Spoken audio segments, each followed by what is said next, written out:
Good morning, everyone. I'm Jamaica Gosso, here to give you an insight what is historical criticism, or also known as historical critical method.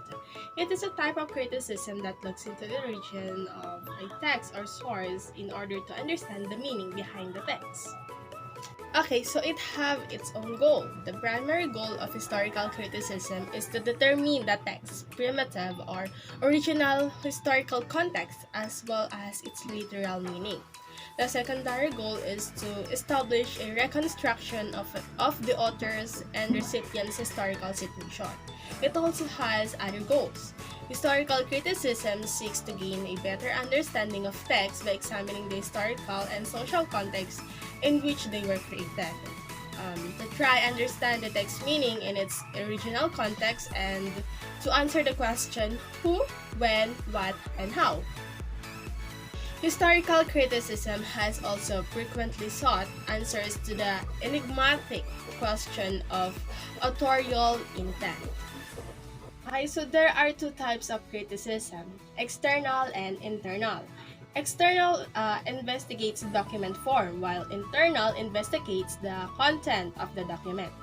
External criticism look for obvious evidence of forgery or misinterpretation and test the authenticity of the source. To test the authenticity, here are the steps.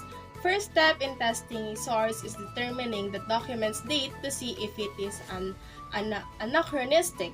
Being able to detect anachronism is useful because it allows us to assess the reliability of a source. Second step, must determine the author's handwriting, signature, and seal. The third step in determining the authenticity of a source is by looking for anachronistic style. The fourth step is the anachronistic reference to the events. The fifth test of authenticity is the provenance or custody of the document.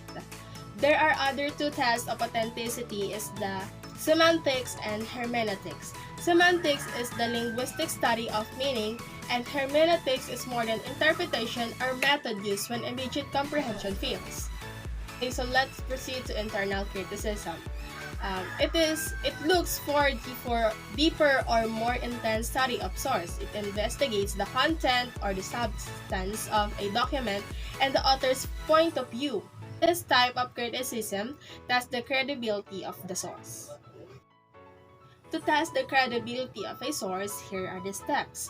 First step is the identification of the author. The second step is determine the approximate date. The third step in testing is ability to tell the truth. Fourth step is the willingness to tell the truth. And the last step is to look for corroboration. That's all for today. Again, I'm Jamaica Gossa, and I hope you learned something from this 3-minute video. Thank you.